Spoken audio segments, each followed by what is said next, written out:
का 10वां बाब 14वीं और 15वीं आयत।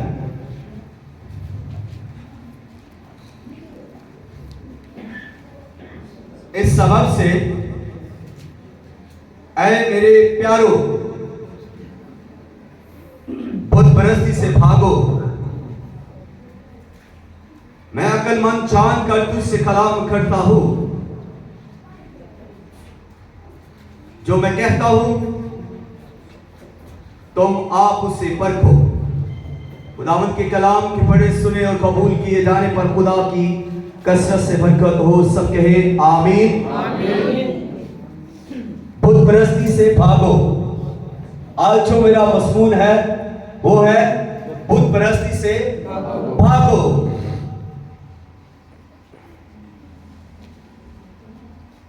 पौलुस रसूल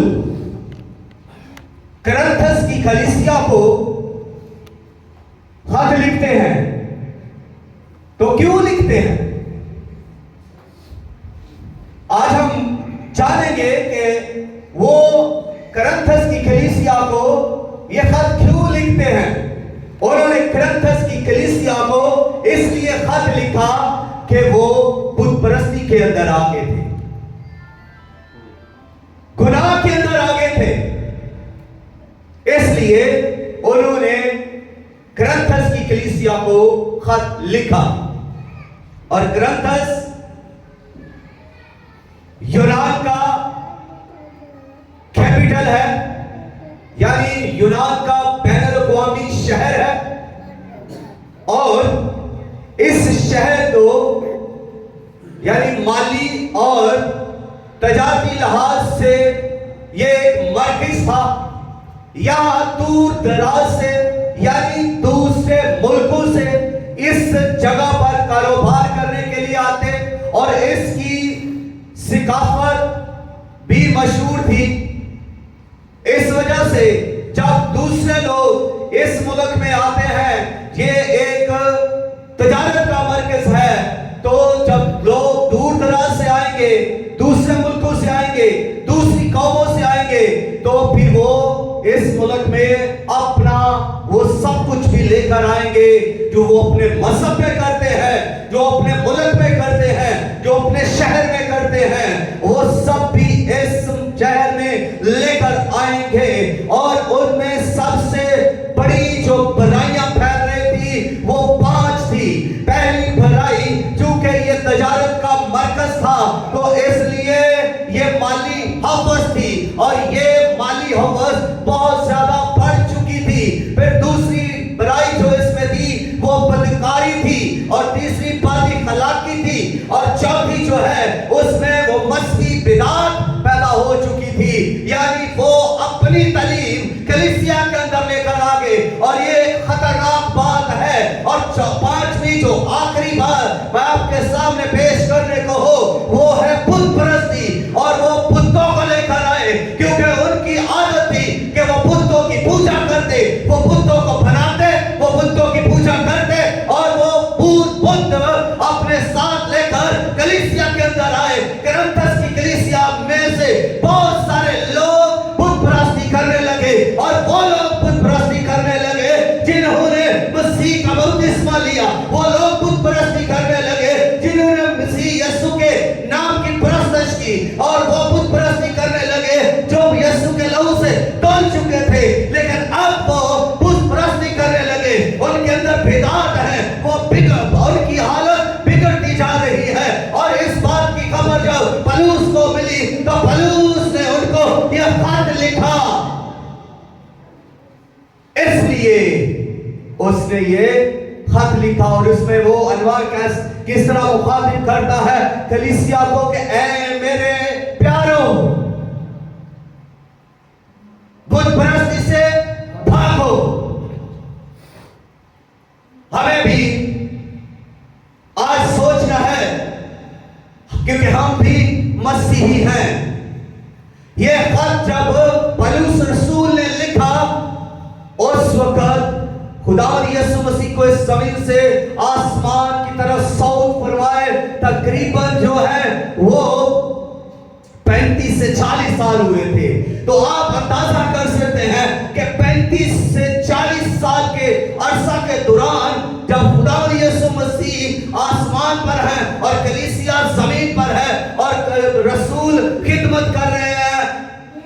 लोग मसीहियत में आ रहे हैं तो कितना जोश और जज्बा होगा। लोग अपनी जायदादों को बेचकर रसूलों के कदमों में रखते हैं। कलीसिया मार खा रही है, कलीसिया कत्ल हो रही है, तो कितना जबरदस्त पैशन है कलीसिया के अंदर मसीह की गवाही देने का। अभी 40 साल हुए हैं, लोग ईमान से भरे हुए हैं, लोग मसीह को भी भूलने नहीं हैं। तो देखिए इन 40 सालों के अंदर फिर कलीसिया वापस बुत परस्ती की तरफ चली गई। तो आज जबकि 2000 साल से ज्यादा अरसा गुजर चुका है, आप जरा अपने ऊपर अप्लाई करें इस वक्त को। 2000 साल से ज्यादा अरसा गुजर चुका है और आज हमारी हालत कैसी होनी चाहिए। और आज भी हम में से बहुत सारे लोग बुत परस्ती कर रहे हैं, पीरों के पास जा रहे हैं, वकीलों के पास जा रहे हैं, कब्र परस्ती कर रहे हैं, आज भी जादूगरों के पास हमारे लोग जा रहे हैं। कलीसिया मसीह का बदन जो मसीह के नाम का बपतिस्मा लेती है, फिर वो ही बुत परस्ती की तरफ चले जाते हैं। एक तरफ वो मसीह की परस्तश करते हैं, मसीह की गवाही देते हैं, दूसरी तरफ वो जादूगरों के पास जा रहे हैं कि मुझे ये बीमारी हो गई है, मुझ पर जादू का असर आ गया है। तो वो किन के पास जा रहे हैं? जादूगरों के पास। वो मसीह के पास नहीं आ रहे जिसने उनको अपने खून से खरीदा है। इसलिए पौलुस रसूल ने कहा कि बुत परस्ती से भागो। और आज मेरे लिए और आपके लिए भी यही पैगाम है कि बुत परस्ती से भागो। कलीसिया के अंदर आज भी, मैं हवा में बातें नहीं कर रहा, हकीकत में बात करने लगा हूं। आज भी कलीसिया माली हवस के अंदर है, आज भी कलीसिया बदकारी के अंदर खोई हुई है, आज भी कलीसिया बदखलाकी के अंदर है, और आज भी कलीसिया बिदात में पड़ी हुई है। कोई आयत पर जिक्र कर रहा है तो दूसरा किसी दूसरी आयत पर उसको तोड़ मोड़ कर अपना ही मकसद बयान किया जा रहा है और उसकी हकीकत की तरफ नहीं आ रहे। और आज भी कलीसिया के अंदर बुत परस्ती हो रही है, ठीक उसी तरह जिस तरह राकेल याकूब के साथ तो रह रही थी, वो उसकी बीवी तो थी और उसने अपने शौहर को खुदा की परस्तिश करते हुए देखा। उसने देखा कि उसको खुदा बरकत दे रहा है, जिस तरफ याकूब चल रहा है उस तरफ बरकत है, जिस तरफ याकूब हाथ बढ़ाता है उस तरफ बरकत है, क्योंकि खुदा उसके साथ है। और उसकी बीवी राकेल ने सब देखा, लेकिन इसके बावजूद भी जब वो अपने बाप के घर से आई है तो अपने साथ अपने बाप के पुत्र चुराकर ले आई, और इस सबब से उसको उस पर लानत आई और वो मर गई। आज भी मांस को बुत परस्ती की आदत है, लोग बुत परस्ती को छोड़ते नहीं, लोग बुत परस्ती से भागते नहीं, आज भी अपने खुदा लोग बनाकर बैठे हैं।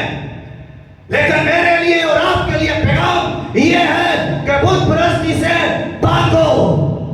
3 दानियल के दोस्त सिद्रक मेशक अबेदनगो जिन्होंने शाही खाना से इनकार कर दिया, बुत परस्ती से इनकार कर दिया और उनकी लड़कियों से मिलना जुलने से इनकार कर दिया, उनके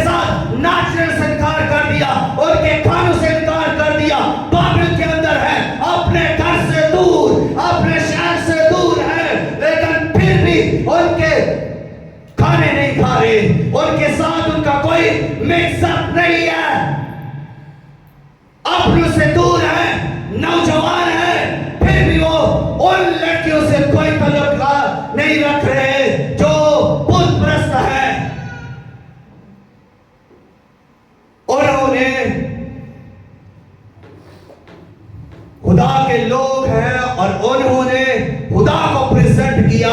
उन्होंने उस मुल्क में रहकर भी खुदा की इबादत की, खुदा की तमजीद की। और जब नबूकदनेस्सर बादशाह ने अपनी मूरत, सोने की मूरत बनवाई और 7 हाथ वो ऊंची थी और 6 हाथ वो चौड़ी थी, यानी कि वो एक सोने की मूरत बहुत बड़ी नस्ब कर दी गई। और ये हुक्म दे दिया गया हर खासो आम के लिए,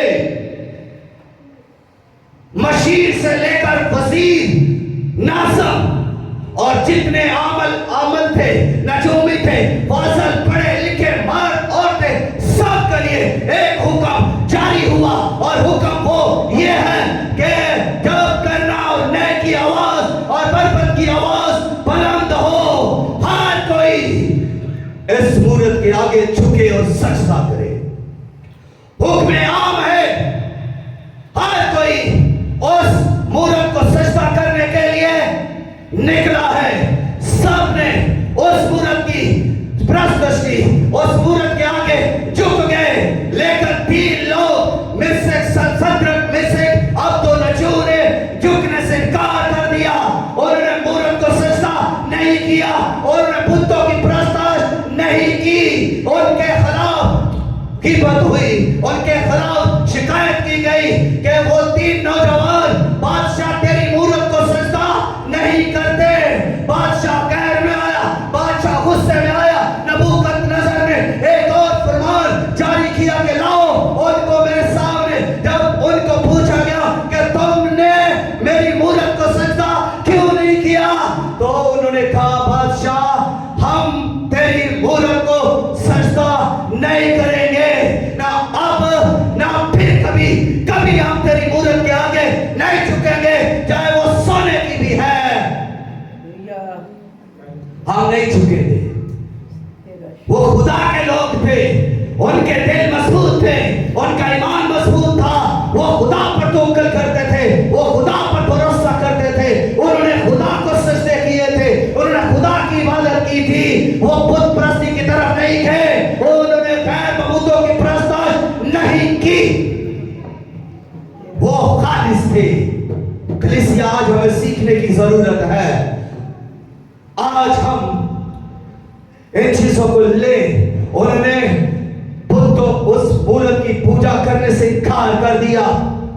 आप भी इनकार कर सकते हैं, आप भी बदी से इनकार कर सकते हैं, आप बदकारी से इनकार कर सकते हैं, बद इखलाकी से भी आप इनकार कर सकते हैं। और आप इनकार कर सकते हैं उन झूठी बिदात से जो मजहब को खोखला करती है, आप उनसे इनकार कर सकते हैं। और इनकार कर सकते हैं आप बुत परस्ती से, चाहे आपके सामने कोई सोने का बुत ही क्यों ना रख दिया जाए, इनकार करें। खुदा से कीमती कोई नहीं, खुदा से बड़ा कोई नहीं, खुदा से अच्छा कोई नहीं, खुदा से अफजल कोई नहीं, खुदा से मुबारक कोई नहीं। खुदा सबसे बेस्ट है और खुदा ने इंसान को खलक किया है। पहली बात, उन्होंने बुत परस्ती से इनकार किया।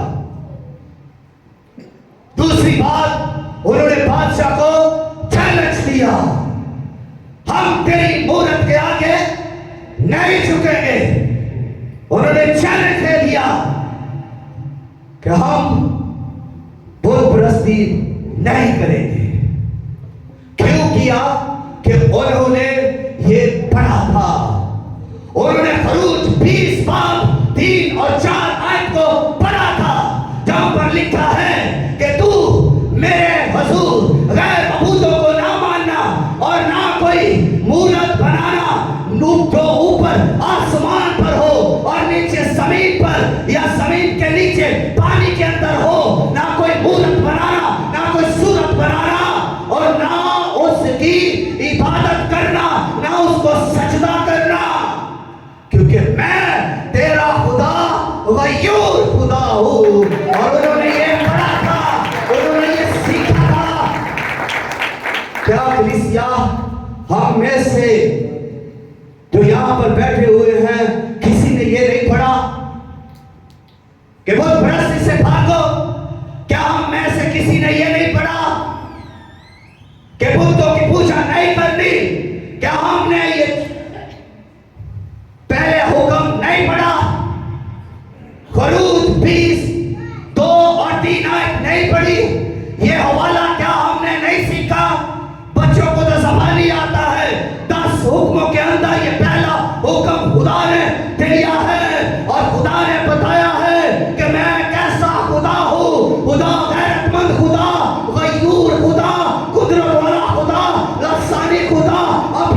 बुत की पूजा करना, क्योंकि तेरा खुदा गयूर खुदा है। और ग्रंथियो, दूसरा ग्रंथियो छठा बाब 16वीं और 17वीं आयत के अंदर लिखा है कि खुदा के मक़दस को बुतों से क्या मुनासबत, क्योंकि हम जिंदा खुदा का मक़दस है।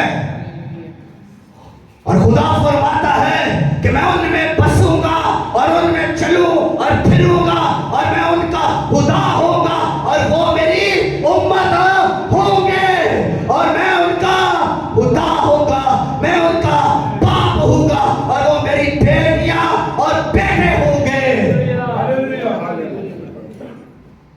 खुदा ये फरमाता है कि तुम जिंदा मक़दस हो, तुम खुदा का मक़दस हो, तुम पाक मक़दस हो, तुम पाक किया हुआ मक़दस हो। और जब तुम पाक हो तो फिर उनसे अलग होकर रहो। जब तुम उनसे अलग रहोगे और नापाक चीजों को नहीं छुओगे तो खुदा कहता है मैं तुमको कबूल कर लूंगा और मैं तुम्हारा बाप होऊंगा, तुम मेरी बेटियां और बेटे होगे। बुत परस्ती से भागे, निकले बुत परस्ती से, बाहर आ जाए, छोड़ दे बुत परस्ती को, खुदा पर तवक्कुल करें, खुदा पर भरोसा करें। मूसा ने एक सांप बनाया जो पीतल का सांप था और उसको बलि पर लटका दिया। जो कोई उस पर निगाह करेगा वो जीता बचेगा। उसको अगर सांप ने डस भी लिया है तो सांप का जहर उस पर असर नहीं करेगा, उसे खुद जहर नहीं होगा। अगर उसे सांप डस भी ले तो भी वो अगर उस सांप को जो पीतल का सांप है जो बलि पर लटकाया गया है उस पर निगाह करता है, उसको देखता है तो वो जीता बचेगा और लोग जीता बचे। जिन्होंने सांप को देखा वो जिंदा रहे। लेकिन एक अरसा आया, सदियां गुजरी, साल गुजरे तो ऐसा हुआ कि अब वो उसी सांप को जो पीतल का सांप था जो बलि पर लटकाया हुआ था, लोग अब उसकी बुत परस्ती करने लगे। अब लोग उसकी परस्तिश कर रहे हैं, अब लोग उसके आगे बखूर जला रहे हैं। अब उसी पीतल के सांप की परस्तिश होने लगी, अब उसकी पूजा होने लगी और इस्राएली पूजा कर रहे हैं। खुदा के लोग बुत परस्ती कर रहे हैं उसी सांप की जो मूसा ने बनाया है। आप सोचें कि आप किस सांप की परस्तिश कर रहे हैं।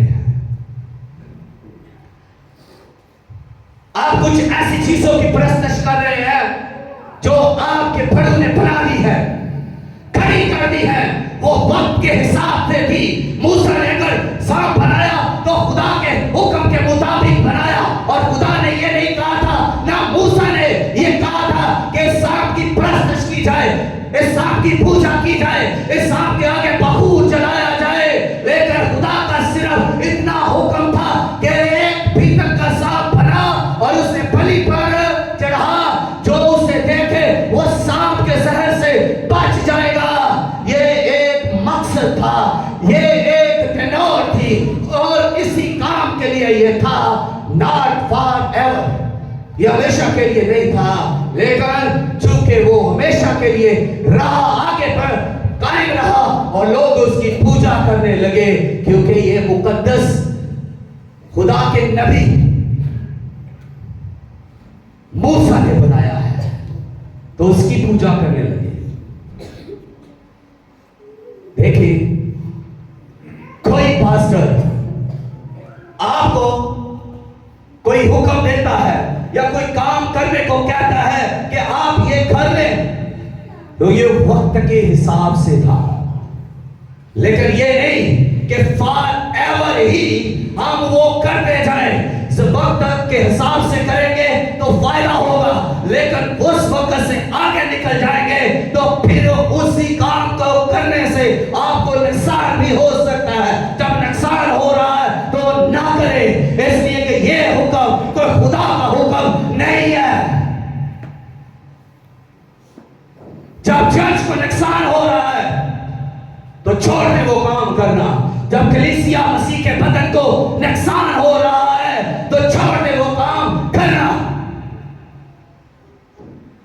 और इस पीतल के सांप को टुकड़े टुकड़े कर दिया। एक बादशाह इस्राएल का आया जिसका नाम हिजकिय्याह बादशाह है, उसने आकर इस सांप को टुकड़े टुकड़े किया। उसने इस पीतल के सांप को चकनाचूर करके इसको पीस कर उसने उस वादी के अंदर इसे पखेर दिया। लो करो आप पूजा। बुत परस्ती हटा दी गई। अगर इमेजिन करें, अगर मूसा की कब्र इस जमीन पर होती तो कितनी बुत परस्ती होती, कितनी कब्र परस्ती होती। यहूदी वहां पर होते और दीगर अक़वाम भी वहां पर आकर उस कब्र को पूजते, उस कब्र की प्रशंसा करते, उस कब्र को सजदा करते। लेकिन खुदा ये नहीं चाहता था। खुदा ने अपने बंदे को भेजा अपने कामों के लिए, इस्राएल की रहाई के लिए लिया, उठा लिया और वो इस जमीन से उठाया गया, गायब हो गया, लेकिन जिंदा नहीं, मर गया। बाइबल मरने तक उसको बयान करती है, लेकिन उसको दफनाने का कोई जिक्र नहीं करती कि उसकी कब्र कहां है। ये एक पेड़, एक राज ही रह गया।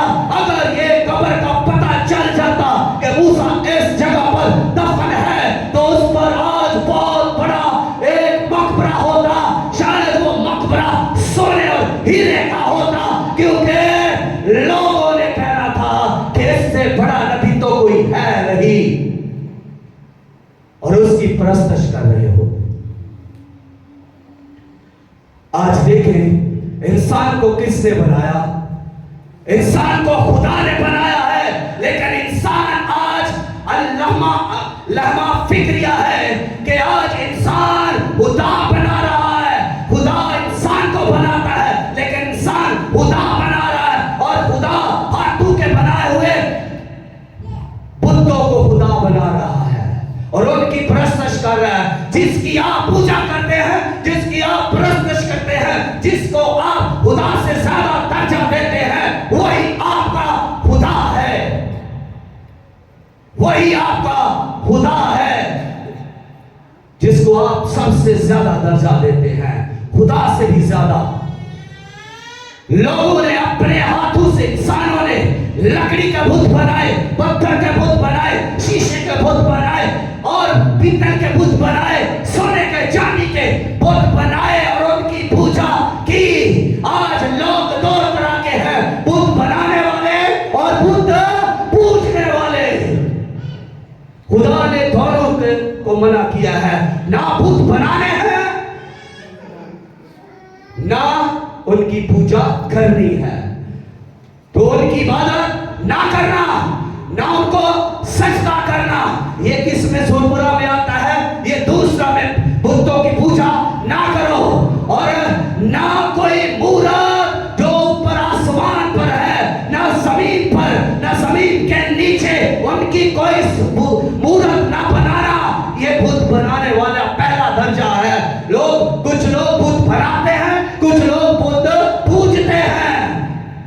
दोनों दोस्ती है, दोनों खुदा से दूर हैं, दोनों जहन्नम की आग में डाले जाएंगे।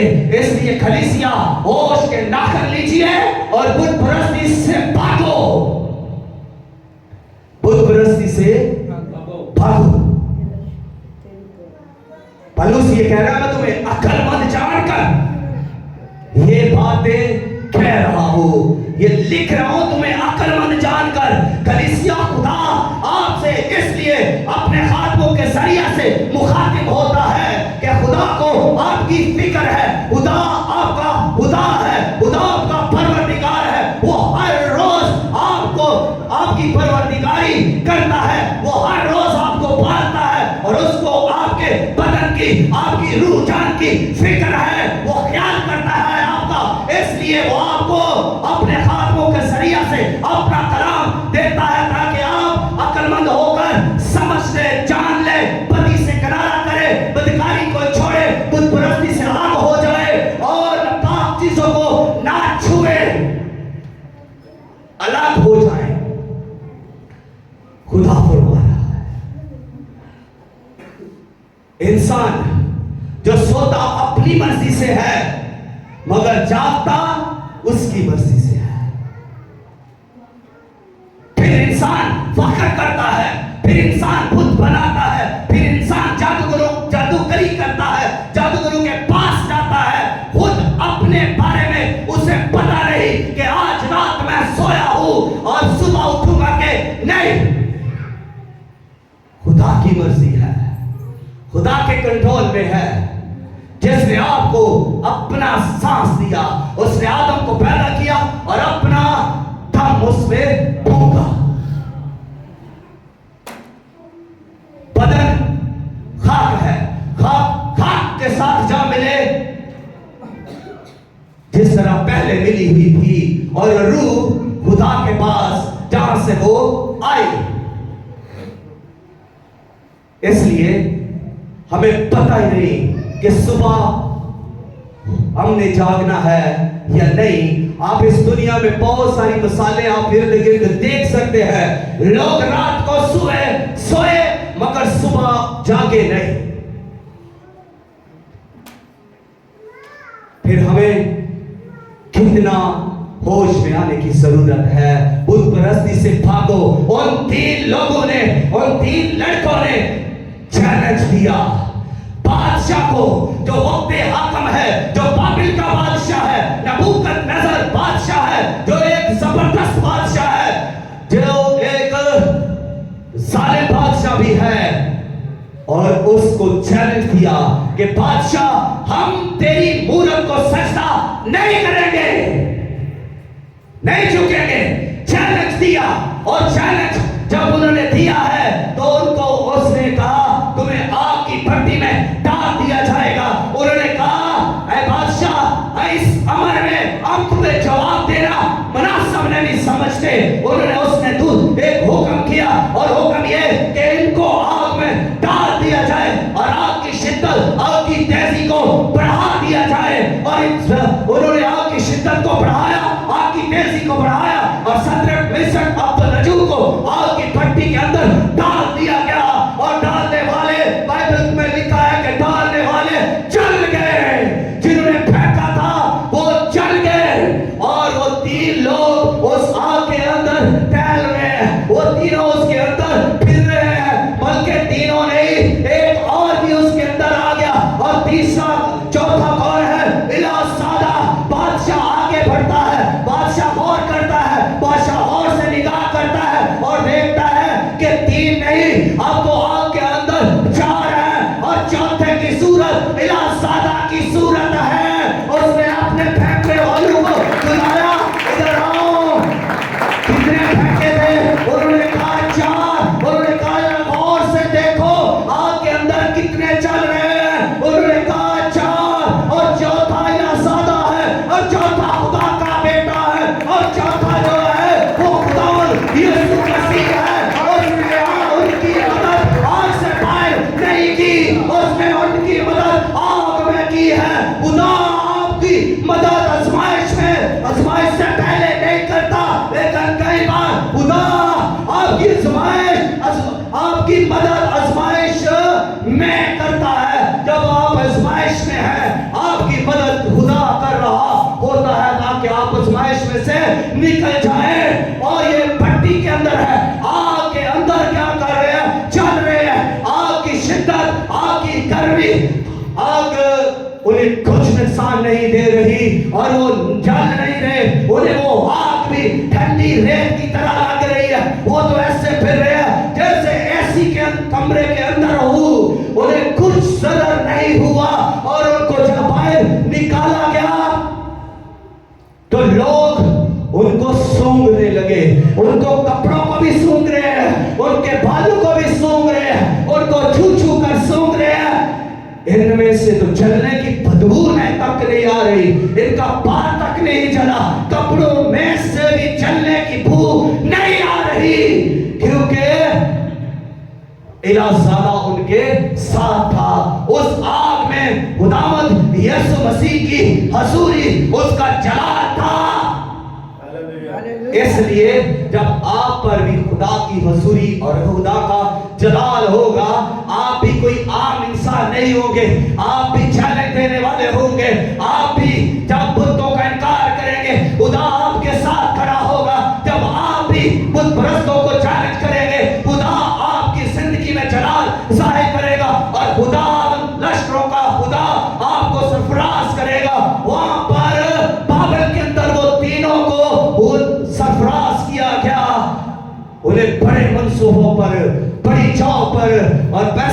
से सम्मान से मान से इज्जत और शौहरत से सरफराज किया गया। खुदा पर ईमान रखने वाले, खुदा पर तवक्कुल करने वाले हमेशा सरफराज हुए हैं, होते रहेंगे। कलीसिया सीखें खुदा पर ईमान पर भरोसा रखना। आप बीमार हैं, बीमारी आप पर आ गई है, मुश्किल और तंगी आ गई है, घबराए ना, चैलेंज दे, खुदा पर तवक्कुल करें, खुदा पर भरोसा करें। दुश्मन आ गया है और बाइबल में यह नहीं कहा गया कि दुश्मन नहीं आएगा, बीमारी नहीं आएगी, हालात बुरे नहीं होंगे, मुखालफत नहीं होगी।